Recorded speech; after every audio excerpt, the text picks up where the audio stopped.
el origen de la bestia. Vamos a desarrollar el origen del anticristo. Este personaje apocalíptico que la Biblia designa con varios nombres, pero que cuando desde hace 2600 años, el libro de Daniel, el Espíritu Santo escogió nombres de bestias depredadoras para poder relacionarlas con los imperios mundiales. Por ejemplo, Babilonia, los medos persas y los griegos, se usó el nombre del oso, del león y de un leopardo.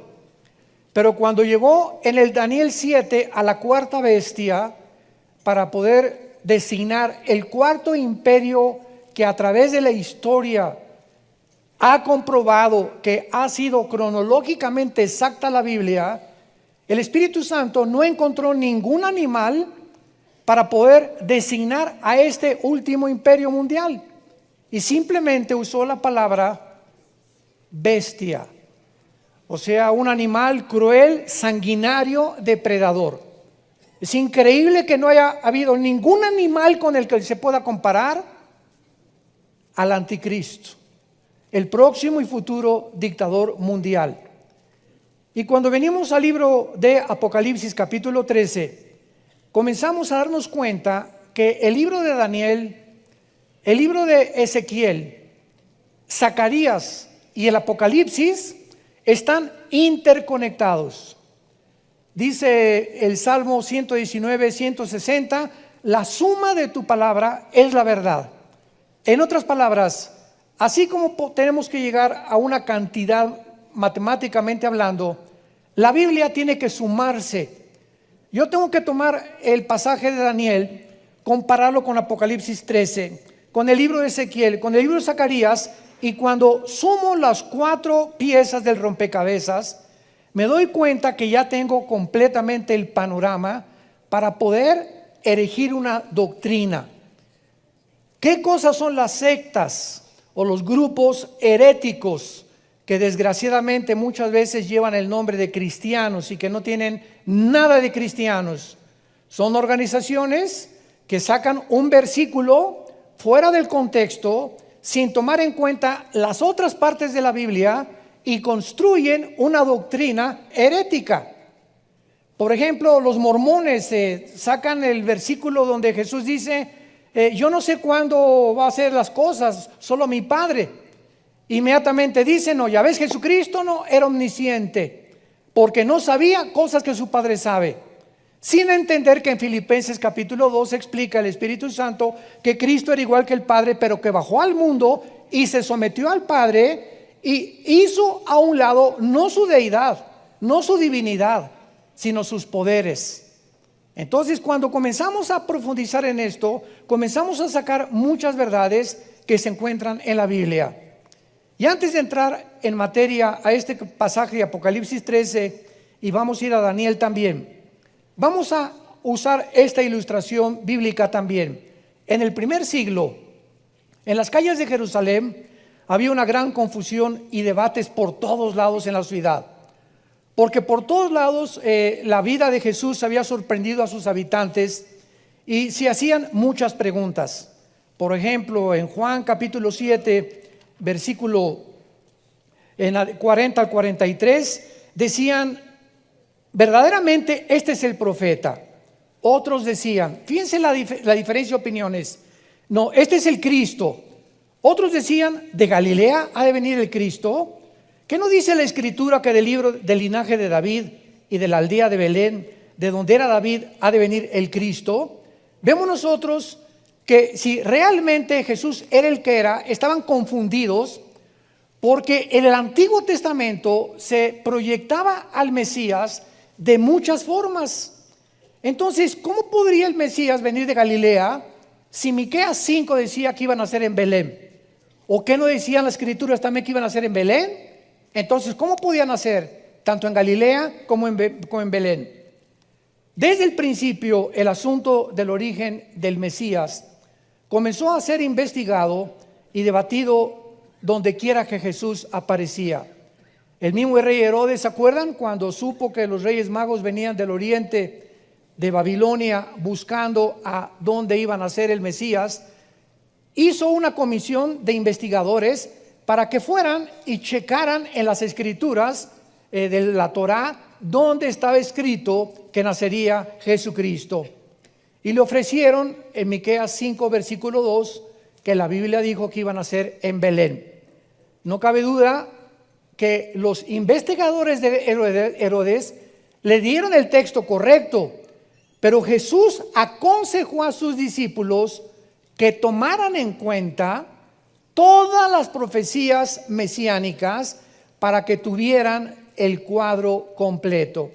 Y esto fue precisamente lo que ignoraron aquellas personas en el siglo I de nuestra era, que no pudieron entender lo que Jesucristo les había explicado. Dice Lucas 24, 25 al 27, que cuando Jesucristo resucitó, esto fue precisamente lo que le molestó a Jesús, que no hubieran puesto todo el panorama completo, porque si lo hubieran puesto, hubieran sabido claramente que el Mesías no iba a venir a gobernar primero, sino que el Mesías tenía que sufrir y después gobernar. Y cuando los judíos vieron que Cristo en Jerusalén entra en un burrito y se pone a llorar en la ciudad, se decepcionaron. Judas comenzó, ya tenía asegurada la Secretaría de Hacienda, Judas, segurísimo, y cuando oye, ¿verdad?, que Jesucristo no era el que realmente estaban esperando, porque no pusieron todas las profecías completas, comenzaron a decepcionarse porque esperaban que el Mesías vendría a liberarlos del yugo romano. Y entonces Cristo resucita, y aún después de la resurrección vemos a los dos discípulos en el camino de Emaús discutiendo y debatiendo si realmente Él era el Cristo o no era el Cristo. Y dice Lucas 24, 25, Jesús les dice: insensatos. O sea, están completamente sacados del camino, están confundidos, tardos de corazón para creer todo lo que los profetas han dicho.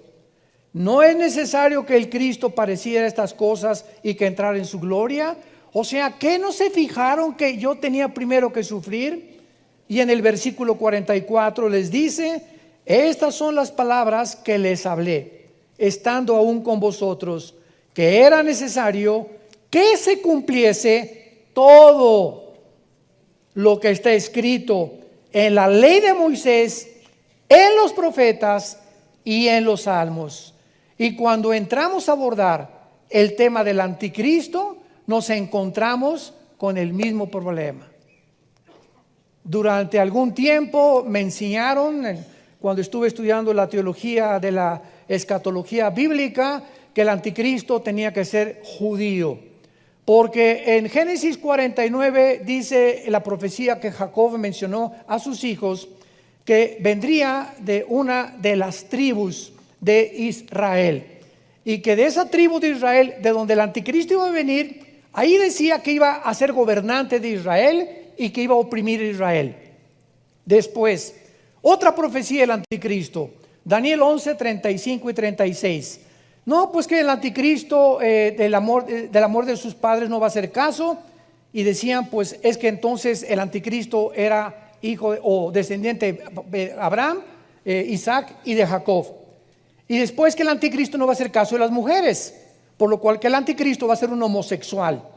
Entonces, cuando tenemos este grupo de profecías, sin tomar en cuenta la otra forma y el otro grupo de profecías que vamos a ver en la Biblia, comenzamos a entender, mientras más cerca estamos de la segunda venida de Jesucristo, más claridad vamos a tener en las profecías bíblicas.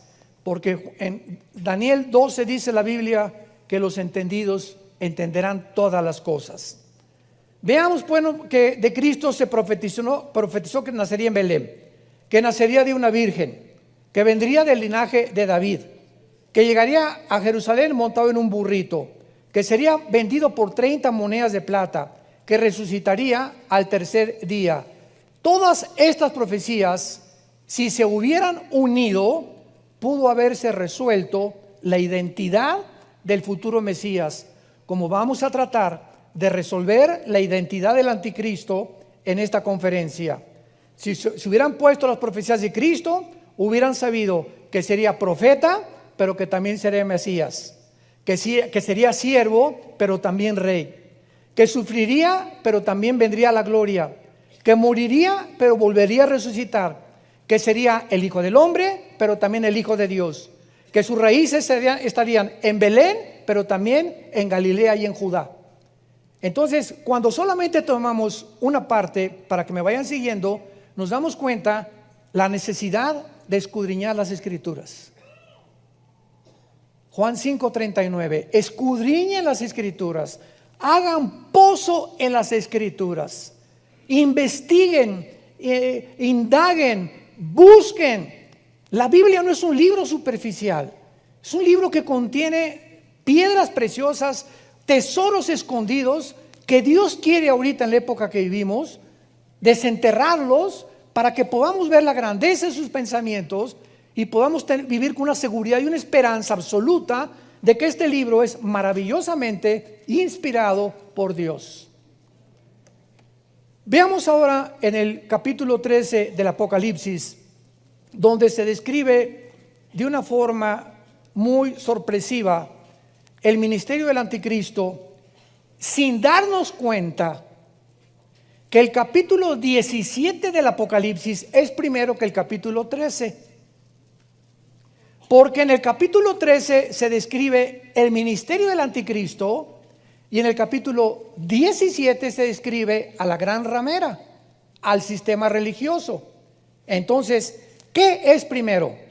¿La gran ramera o el control que se va a tener el falso profeta de las religiones o el gobierno del anticristo? La Biblia nos muestra claramente que los primeros 3 años y medio de los 7 años de tribulación, la gran ramera controlará a través de la religión y la persecución al mundo y a los mártires que va a asesinar. Y después la ramera en Apocalipsis 17 se retrata montada sobre una bestia que es el anticristo, dándonos a entender que el poder religioso controlará al poder político la primera mitad de la tribulación. Y ahí mismo en el capítulo 17 de Apocalipsis dice que después del anticristo, cuando la ramera haya terminado su ministerio, se deshará de la ramera, la quemarán porque es una ciudad que juntará todas las religiones, y entonces el anticristo a los 3 años y medio entra al templo de Jerusalén y se erige él como Dios. Entonces vemos primero la persecución de la iglesia falsa y después el gobierno político del anticristo. Pero el Espíritu Santo no nos puso cronológicamente el Apocalipsis. Nos pone primero el ministerio para que a nosotros nos es dado acomodar las piezas del rompecabezas. Eso es lo que Dios anhela de todos nosotros, que no solamente de una forma superficial leamos, sino que escudriñemos y comencemos a descubrir los secretos escondidos que Dios escondió y los misterios para que nosotros con la diligencia del estudio podamos descubrirlos. Dice el capítulo 13 de Apocalipsis: me paré sobre la arena del mar. Número 1, ¿dónde estaba Juan cuando escribió esto? Se encontraba en una isla exiliado por el gobierno romano que se llama Patmos, la isla, junto al mar Egeo, que es a un lado, ¿verdad? O el lado occidental de Grecia. Entonces, cuando dice Juan, me paré sobre la arena del mar, ¿en qué mar se encontraba Juan? En el mar Mediterráneo. Bueno, hasta ahí ya ubicamos geográficamente a Juan. Después de que sabemos que Juan estaba en el mar Mediterráneo, cuando recibe la visión del anticristo, dice así: vi subir del mar una bestia que tenía 7 cabezas, 10 cuernos, en sus cuernos 10 diademas y sobre sus cabezas un nombre blasfemo. Vean ustedes que cuando la Biblia dice vi subir del mar una bestia, nos damos cuenta que la ubicación geográfica, primero, de donde el anticristo será, no será del río Bravo, ni tampoco del océano Pacífico. ni tampoco de Londres, ni del río Danubio, ni del río Nilo. No, lo primero que el Espíritu Santo nos presenta aquí es que el anticristo surgirá de una de las áreas del Mediterráneo. Durante mucho tiempo se enseñó que el anticristo saldría de Roma. ¿Por qué? Porque en Daniel 9, 25 al 27 se explica de un príncipe que ha de venir y de un pueblo que arrasó con Jerusalén en el año 70 después de Cristo. Pero cuando nos damos cuenta que los 10 dedos de la estatua de Nabucodonosor, estoy hablando ya de escatología y profecía porque creo que todos ustedes tienen principios elementales. No oigo muchos amenes. Bueno, ya para qué. El estatua de Nabucodonosor, que el sueño que él tiene es la estatua con la cabeza de oro, los brazos de plata, el vientre de bronce. Las dos piernas de la estatua del capítulo 2 de Daniel eran de hierro y los dedos de los pies eran de barro mezclados con hierro. Entonces Nabucodonosor le habla a los brujos, a los astrólogos, a los magos, porque desde la antigüedad todos los gobernantes, un 90%, han tenido asesoramiento de chamanes y de brujos. Han buscado siempre a través del ocultismo que les digan cómo está el gobierno o hasta dónde van a ir. Entonces todos los brujos fracasaron y Daniel recibe de Dios la interpretación del sueño de Nabucodonosor. Sabemos que este sueño lo puso Dios. Y en este sueño le dice Dios a Daniel a Nabucodonosor: tú eres la cabeza de oro, Babilonia, porque Daniel se encontraba en el imperio babilónico. Los brazos y el pecho de plata es otro reino que seguirá al tuyo. Y de acuerdo a la Biblia, damas y caballeros, señores sociólogos y historiadores que nos escuchan, de acuerdo a la Biblia, cronológicamente la historia corrobora que así fue como se sucedieron los imperios mundiales. Entonces le dice Dios a Daniel: después de ti vendrá otro reino, otro imperio, que fueron, ¿quiénes? Los medos y los persas. Hicieron una alianza media contra Persia, que es ahorita Irán. El nombre de Irán en la Biblia es Persia. En 1935 le cambiaron el nombre a Irán, o República Islámica de Irán. Y después vendrá otro imperio, que es el bronce del vientre. ¿Quién siguió de los medos y los persas, señores historiadores? El imperio de los griegos, Alejandro el Magno, que a los 21 años de edad muere su padre Filipo y conquista casi el sur de Europa, el norte de África y casi todo el Medio Oriente. Y le dice Daniel al rey Nabucodonosor: y las piernas será un cuarto reino fuerte, tremendo, que pisoteará completamente todo. Y los 10 dedos de barro será el último imperio mundial, porque el barro no se mezcla con el hierro, así como el hierro con el barro. Y en ese momento Daniel le dice: y una piedra viene del cielo y golpeó la estatua en los pies y se derrumbó Babilonia, los medos y los persas, Grecia, Roma y el imperio del anticristo, representado por los 10 dedos de la estatua de Nabucodonosor. ¿Por qué los 10 dedos de la estatua de Nabucodonosor representan el imperio final del anticristo? Porque date cuenta los metales: oro, plata, bronce, hierro, hierro mezclado con barro. ¿Ven ustedes cómo se van diluyendo los metales? En otras palabras, los gobiernos, de acuerdo a la Biblia, irían de arriba hacia abajo. No habría evolución de los sistemas de gobierno del ser humano. Llegarían completamente a un punto donde se iban a desintegrar, a confundir y a mezclarse unos con otros, exactamente como lo estamos viendo en el siglo XXI. ¿Qué es el siglo XXI? Pues un siglo donde después de la Segunda Guerra Mundial, en el siglo XX, vino la democracia con Estados Unidos de Norteamérica. Todos los países comenzaron a tratar de seguir el modelo de Estados Unidos. Después el comunismo cae, 1989-90, el muro de Berlín que separaba la Alemania occidental de la oriental es derribado, y después de que acaba el comunismo, cuando Gorbachev demuestra que es un fracaso como ideología, no sirvió para nada el comunismo, fueron millones de muertes bajo este régimen. Entramos al siglo XXI, vuelve Putin a resurgir ya no el comunismo, China comunista tampoco es comunista, es comunismo capitalista. Vean la mezcla. Igual que Rusia, ¿verdad? Putin tiene más ética y más moral que los gobernantes de Occidente.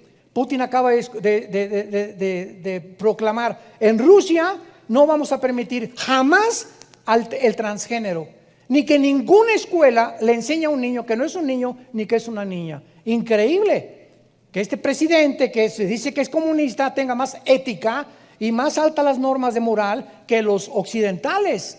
Entonces vemos nosotros la mezcla donde el comunismo, pues ya no es comunismo, porque ahora los comunistas se confiesan y también creen muchos en Dios. Cuando el comunismo, las bases del comunismo que Marx y de Engels, que llevó a cabo Lenin, en 1917 con la revolución bolchevique, las bases del comunismo, escúchame esto: tú, para que fueras comunista, porque yo fui comunista y milité en el Partido Comunista antes de ser cristiano, entonces conozco perfectamente bien la dialéctica materialista y el socialismo comunista, que es una mezcla y es un barniz nada más. Para ser comunista, número uno, no podías creer en Dios, porque la base del comunismo es el ateísmo. Número dos, tenías que ser humanista, no humanitario, humanista. ¿Qué es el humanismo? El creer que el hombre tiene la resolución para los problemas del mundo. Dios no los tiene, los tenemos nosotros. Número tres, tenías que creer que venimos de Chita, que crees en la evolución. Entonces es un gobierno ateo, humanista, de una forma clara, evolucionista y finalmente relativista, donde la verdad no existe más que en el gobierno. Y el gobierno tiene que controlar completamente las masas tarde o temprano a través de la expropiación de las propiedades, donde la libertad ya no es libertad. Entonces esto ya no existe, porque ahora nos damos cuenta que ya fracasaron. Ahora se mezcla comunismo con socialismo, con capitalismo, como en China, como en Rusia, etcétera, etcétera. Y ya no hay una ideología pura que pueda realmente decir: este ha funcionado. Todas han fracasado. Y el gobierno del anticristo, como el antiguo imperio romano, las dos piernas de hierro del rey representan a Roma, que fue el cuarto imperio después de Grecia. ¿Por qué dos piernas? Porque el imperio romano fue dividido en dos: en Constantinopla, que es ahora Turquía, Estambul, y en Alejandría. Entonces el oriente y el occidente, ahí terminó el imperio romano. Se dividió entre el oriente y el occidente, y de ahí salen los 10 dedos de los pies. En otras palabras, el gobierno del anticristo vendrá, o será una resurrección del antiguo imperio romano. ¿Qué significa esto? Roma no solamente conquistó Europa, Roma conquistó el Medio Oriente también. Alejandro el Magno muere en Babilonia y los romanos casi se extienden un poco antes del Imperio Otomano Turco del siglo XIX. Entonces, cuando hablamos nosotros de que el último gobierno del anticristo van a ser 5 naciones del occidente, de Europa, y 5 naciones del oriente, y se van a juntar 5 naciones de Europa con 5 naciones del Medio Oriente, porque el Medio Oriente formó parte del Imperio Romano. Y cuando oigamos un G10, que se ha unido 10 naciones, 5 del Medio Oriente y 5 de Occidente, de ahí saldrá el anticristo. Entonces, como se dedujo que Roma fue su capital, Roma, Italia, pues que el anticristo tenía que ser o italiano o romano. Pero se les olvidó a muchos teólogos que el imperio romano también estuvo formado del Medio Oriente. Y vemos nosotros que en la Biblia al anticristo se le llama el asirio. El asirio. O sea, antes de 4 o 6, 7 siglos atrás, Asiria, en la Biblia, Asiria unía a Irak. O sea, no había divisiones ahorita entre Siria y Irak. La Mesopotamia eran completamente iguales. Asiria e Irak era una sola nación, los asirios. Y unía también a Irak y unía a Turquía. Y muchas veces a Egipto también. Ahora en 1930 30, entre los 30 y los 50, el Medio Oriente fue dividido por los ingleses, por la Liga de Naciones. A Israel le dieron la participación que tiene ahorita, a Jordania la pusieron aquí, a Líbano lo pusieron aquí, a Irak lo pusieron aquí. Y esta división que tú ves ahorita en el mapa del Medio Oriente no existía antes. Entonces venimos a la Biblia y nos damos cuenta que el anticristo va a surgir del área de lo que es ahorita Siria e Irak. De esa zona del Medio Oriente el anticristo va a surgir.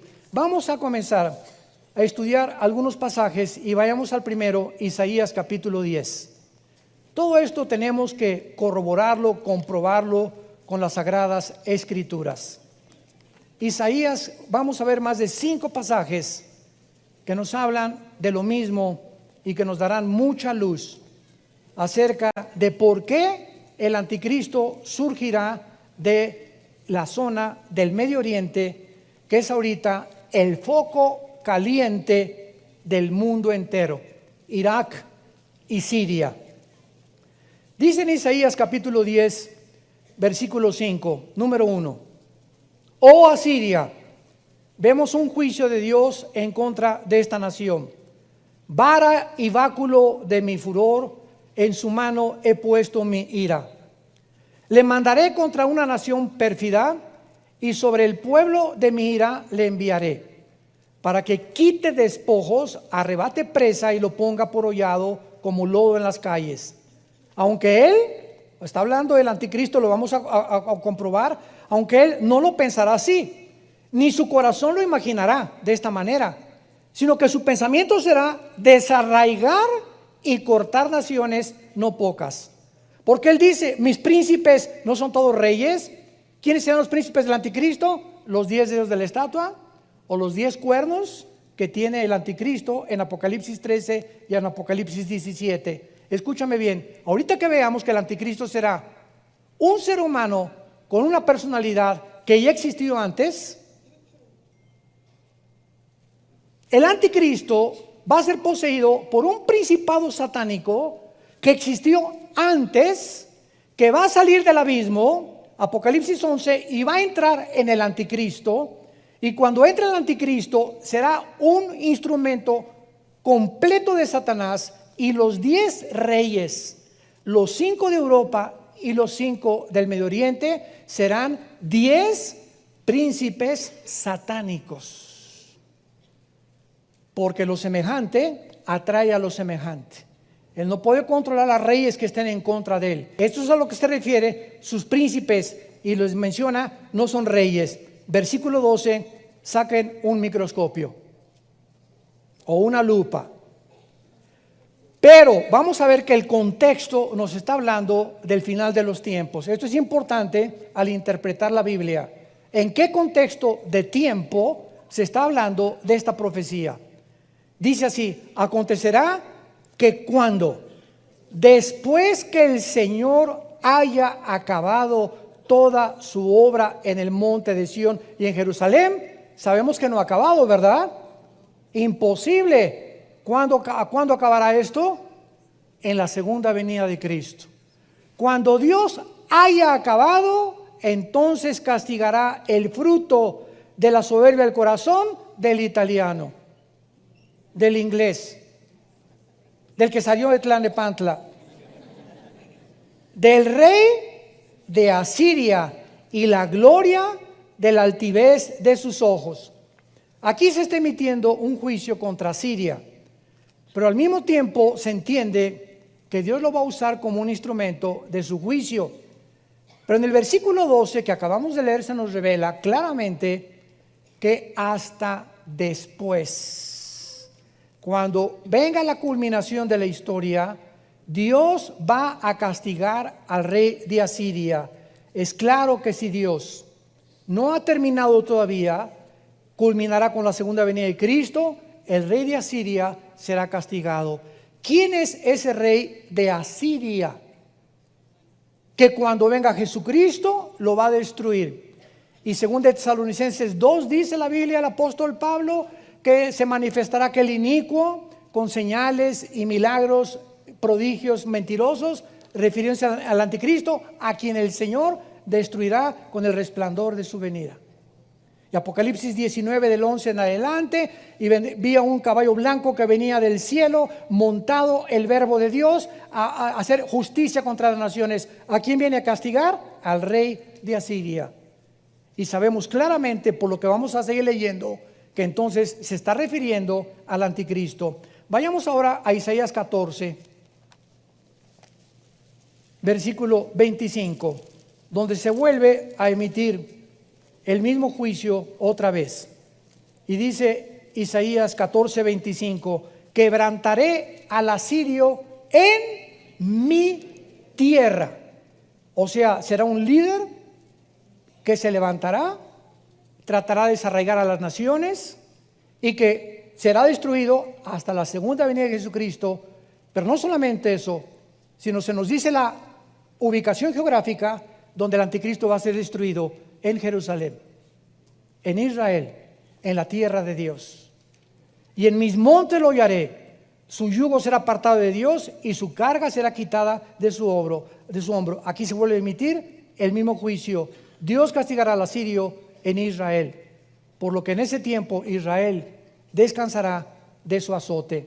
Vayamos a Isaías 30, otro pasaje, Isaías 30, versículo 31 al 33. ¿Ya ven por qué tienen que traer su Biblia? ¿Ya ven? Isaías 30, del 31 al 33. Pongan mucho cuidado. Porque Asiria, que hirió con vara, con la voz de Jehová será quebrantada. Y cada golpe de la vara justiciera que asiente Jehová sobre él, será con panderos, con arpas y en batalla tumultuosa, y peleará contra ellos. Porque Tofet, ¿saben ustedes qué es Tofet? Apúntalo en tu Biblia: el lago de fuego. Tofet es la palabra hebrea que se da en el Antiguo Testamento para el lago de fuego. Porque el lago de fuego o el Tofet ya de tiempo está dispuesto y preparado. ¿Para quién? ¿De qué rey está hablando el contexto? Del rey de Asiria. Profundo y ancho, cuya pira es de fuego y mucha leña, el soplo de Jehová como torrente de azufre lo enciende. Vayamos ahora a Miqueas, capítulo 5. Miqueas, capítulo 5, versículos del 5 al 6. Otra vez, veamos el contexto del pasaje. Miqueas 5, del 5 al 6. Y este será nuestra paz, nuestro shalom. Está hablando de Jesús. ¿Cuándo vendrá Jesús a hacer la paz de Israel? Cuando el asirio viniere a nuestra tierra, y cuando hollare nuestros palacios, entonces levantaremos contra él 7 pastores y 8 príncipes, y devastarán la tierra de Asiria a espada con espadas, la tierra de Nimrod, para que no quede duda de que aquí no es un lenguaje simbólico, ni tampoco es un lenguaje parabólico. Se menciona claramente que este rey de Asiria es el original de Nimrod. Génesis 10, del 11 en adelante, Nimrod fue el primer rebelde que se levantó contra Dios, y Nimrod fundó Babilonia, que es la segunda ciudad más mencionada en las Escrituras. Y Nimrod es el prototipo original del anticristo. La tierra de Nimrod, y nos librará del asirio cuando viniere con nuestra tierra y hollare nuestros confines. No cabe duda que la Biblia es clarísima cuando a la personalidad del anticristo se le designa como el asirio. Pero se dan cuenta cómo estos pasajes muchas veces no fueron tomados en cuenta cuando se le asignó al anticristo el título de que vendría de una de las tribus de Israel. Ahora hay una forma maravillosa en la cual podemos compaginar las escrituras que dicen que posiblemente el anticristo surja de una tribu de Israel, pero al mismo tiempo que viene de Asiria. Fue lo mismo que con Cristo. La Biblia decía: de Belén surgirá, y también de Galilea. y no podían decir cómo se podía compaginar. ¿Cómo podía ser rey y profeta? ¿Cómo podía ser siervo y podía ser rey? ¿Cómo puede llamarse el Hijo del Hombre y además el Hijo de Dios? Y entonces esto confundió las mentes de los teólogos del Antiguo Testamento. Pero vean ustedes, antes de pasar a darnos el final estocada, en el libro de Ezequiel capítulo 31 hay una revelación maravillosa, escondida detrás de las páginas que Dios quiere escondernos y que nos quiere revelar. En el capítulo 31 de Ezequiel se revela a una persona, versículo 3, que se le llama el asirio. Síganme con mucho cuidado. Se le llama el asirio. Ok. A través de todo este capítulo se nos muestra que este hombre llamado el asirio estuvo en el jardín del Edén. Versículo 8. Los cedros, todo el pasaje está hablando del asirio, no lo cubrieron en el huerto de Dios. ¿Qué relación hay así el huerto de Dios? Las hayas no fueron semejantes a sus ramas. En el huerto de Dios fue semejante a él en su hermosura. ¿De qué manera el Espíritu Santo está ubicando al asirio en el huerto de Dios? Cuando sabemos que en el huerto de Dios estuvo Satanás. Versículo 9, lo hice hermoso con la multitud de sus ramas. Aquí se le compara a un árbol que estuvo en el huerto del Edén y que se llama el asirio. Y todos los árboles del Edén que estaban en el huerto de Dios tuvieron de la envidia. ¿Quiénes son estos árboles que el Espíritu Santo está usando para poder relacionarlos con los ángeles caídos que se encontraron en el huerto del Edén con Satanás? O sea, si vamos a Génesis capítulo 3, encontramos el árbol de la vida, el árbol de la ciencia del bien y del mal y los árboles frutales. Y encontramos a Satanás como una serpiente. Pero la palabra Hasheas, que se llama en el hebreo un ser luminoso, no era realmente como una serpiente. Esto es un simbolismo nada más. Entonces, Satanás estaba ahí en el huerto. Y si Satanás estaba en el huerto del Edén, no estaba solo. Ahora, ¿se acuerdan ustedes cuando en esta serie, creo que fue aquí donde compartí, si no consíguela, creo que fue la quinta o la sexta parte de la serie que estoy dando, Los Misterios de Dios, les compartí que el huerto del Edén era un huerto chiquito y Edén era la tierra. Entonces, el Edén se le llamaba toda la locación geográfica que Dios escogió para que el hombre viviera, y dentro del Edén puso un huerto, un jardín para Adán y para Eva. Por lo que en el Edén estaban los ángeles caídos. No estaba solo Satanás en la tierra. Y ya estaban caídos, ya existían antes que nosotros. ¿Por qué? Porque a Satanás, Juan 12:31, Juan capítulo 14, se le llama el príncipe de este mundo. ¿Cuándo fue relegado de rey a príncipe? En su caída. O sea, Satanás, antes de que Dios pusiera al ser humano en este mundo, ya él estaba en el planeta Tierra, donde desde aquí planeó el pinochetazo al cielo, el golpe de estado, el coup al cielo. Dice Isaías 14, 12 y 14, subiré sobre las nubes. Si subes, es que Satanás estaba abajo. Y pondré mi trono junto al rey y seré igual a Dios. Él estaba abajo del tercer cielo, fue criado en el tercer cielo, pero fue arrojado al planeta Tierra para que aquí en todo el sistema, la Vía Láctea, que es de todos los planetas, te das cuenta que todos los planetas están como abollados por meteoros, y parece que hubo una catástrofe en nuestro sistema solar que los astrónomos no pueden explicar. Por eso hice este libro, La invasión de los ángeles caídos, Porque lo que los astrónomos, lo que los investigadores, sociólogos, antropólogos, etcétera, etcétera, quieren investigar a través de la ciencia, nunca van a llegar a penetrar el mundo espiritual escondido en las páginas de la Biblia.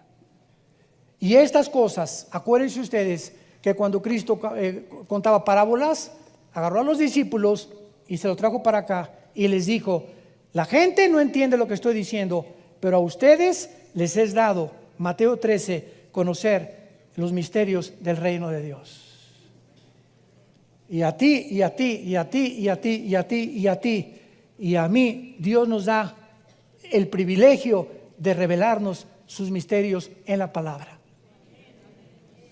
Para que podamos enriquecer nuestra vida espiritual, no solamente para enriquecer el intelecto, sino para que con este conocimiento tengamos una comprensión más, una cosmovisión más grande de por qué el mundo está como está.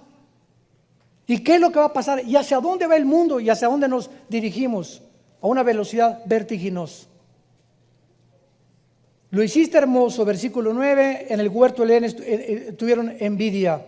Y finalmente dice en el versículo 18, al acabar este capítulo 31 de Ezequiel, versículo 18: ¿a quién te has comparado así en gloria y en grandeza entre los árboles del Edén?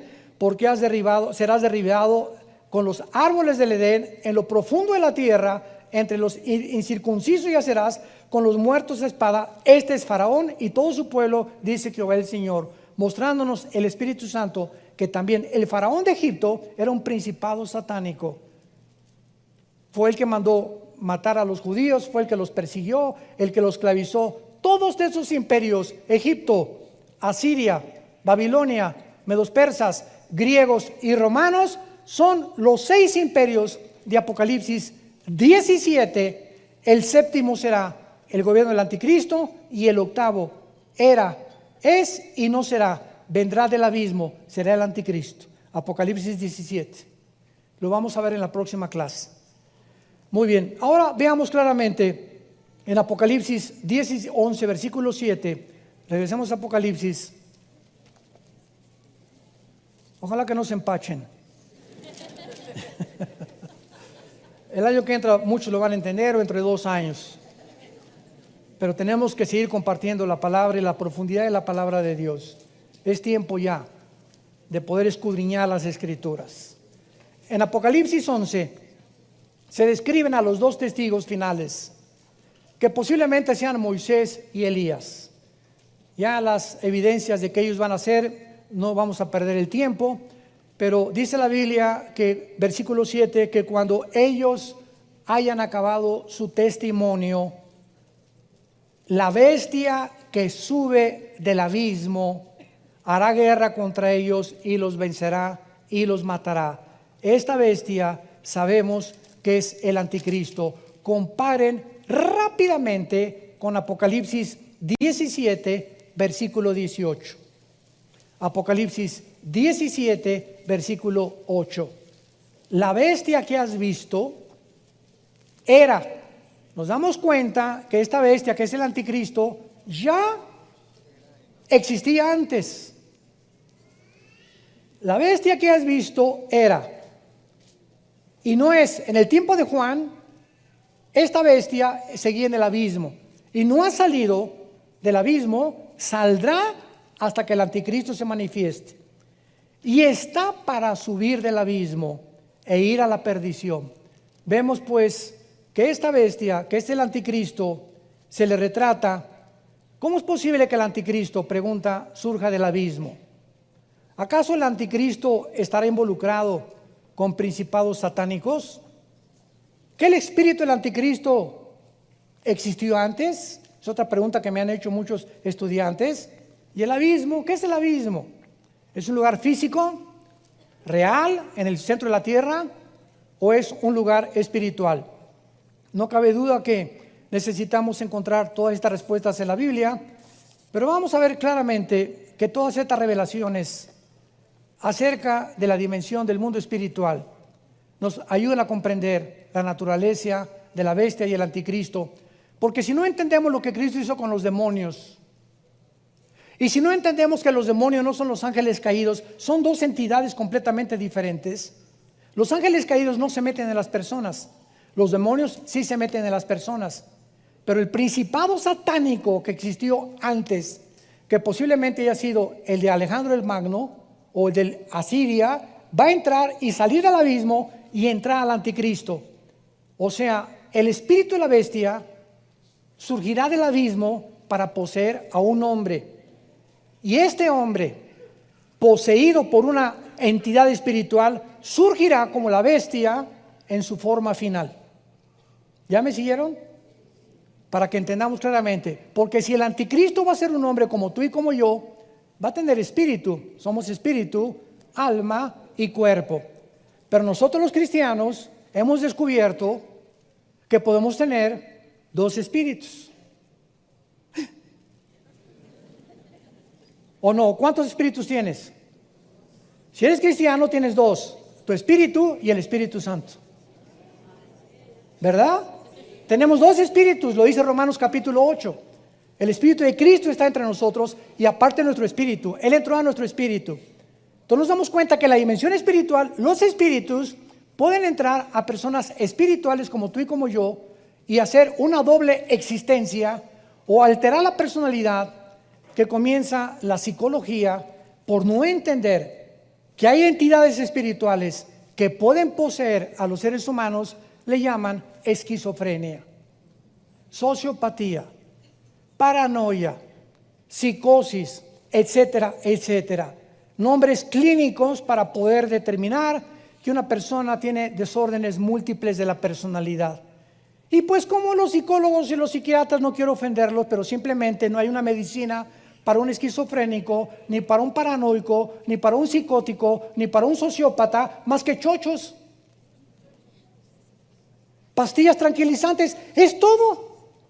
No se puede manejar a una persona clínicamente clasificada con problemas mentales más que con tranquilizantes o con químicos que puedan establecer un balance en su sistema nervioso central para que esa persona pueda actuar normalmente, sin darnos cuenta que mientras más químicos tomas, más te descompone tu personalidad y sales a un lugar mucho peor que el que te encontrabas.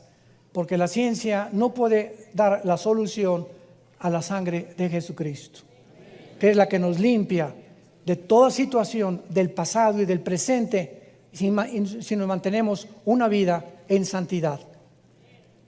Ahora es claro entonces que será un ser humano nacido de mujer, el anticristo, y también una espiritual entidad satánica. Y quiero ahora concluir para unir la forma como se manejó de que el anticristo era romano y que se refiere a Israel con el asirio. En el año 700 antes de Cristo, o sea, hace 2700 años, la tribu, acuérdense que Israel estaba dividido en la tribu del norte y la tribu del sur. La tribu del norte, Israel, fue llevada cautiva por los asirios. Otra vez surge el nombre de Asiria. Los asirios fueron los primeros que se llevaron a 10 tribus exiliadas al norte, a Siria, y hasta este momento, el siglo XXI, esas tribus desaparecieron en la historia. Y esas tribus de Israel se mezclaron con asirios y después con africanos. Hay etíopes judíos, hay mexicanos judíos, hay españoles judíos, en fin, los judíos están repartidos en el mundo entero. Y cuando hablamos de que el anticristo será también asirio, pero también puede ser judío, no hay ninguna discrepancia, porque las mismas raíces, escúcheme con mucho cuidado, las mismas raíces de Hitler están descubriendo que era judío. Virgen del Socorro.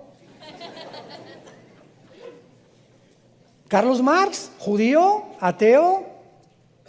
Sigmund Freud, judío, ateo. El hecho que sean judíos no significa que sean mesiánicos o que crean en Dios. Hay ateísmo en el judaísmo también. Entonces vemos que el anticristo puede ser, si va a salir de Asiria y de esa región del Medio Oriente entre Irak, Siria, el Líbano, Egipto, etcétera, etcétera, esa persona puede ser alguien que se mezcló hace 2700 años y que traiga sangre judía y al mismo tiempo que surja de Asiria. Entonces puede ser un judío asirio. Qué fácil estuvo, ¿verdad? Un mexicano judío, un guatemalteco judío. ¿Cómo puede ser Guatemala y ser judío? ¿Por qué guatemaltecos que son judíos? Ahorita sí, por ejemplo, un americano, yo conozco americanos que nacieron en Costa Rica, de misioneros americanos. ¿Qué son? ¿Ticos, o sea, costarricenses, o son gringos? Pues son de los dos, ¿verdad? Porque nacieron en Costa Rica, pero su origen es Estados Unidos de Norteamérica. Ni tampoco Estados Unidos de Norteamérica, porque no hay ningún original en Estados Unidos de Norteamérica. Todo Estados Unidos está poblado por inmigrantes. Los únicos gringos son los apaches, los Sioux, los cherokees, las tribus indígenas que entraron por el estrecho de Bering de Asia, porque descienden de Sem, todos los indígenas desde aquí hasta el Amazonas, todos descienden de Sem, del segundo hijo de Noé, y entraron y poblaron, y son los aztecas, tlaxcaltecas, los Sioux, los en Guatemala, los mayas, todos ellos, chichimecas, etcétera, etcétera. Todo Sudamérica fue poblado por la tribu de los semitas, y todos los demás son inmigrantes en Estados Unidos. Y cuando comenzamos a tener todo este panorama, podemos armar ya un rompecabezas y entender, porque muchas veces nos confundimos en la Biblia, pareciendo que esta parte contradice esta parte. No hay contradicción. Hay que seguirle investigando, rascando, para descubrir realmente lo que Dios quiere darles a los diligentes, a los Josés, a los Danieles del siglo XXI. Te damos gracias, Señor, por tu palabra maravillosa, que es verdad.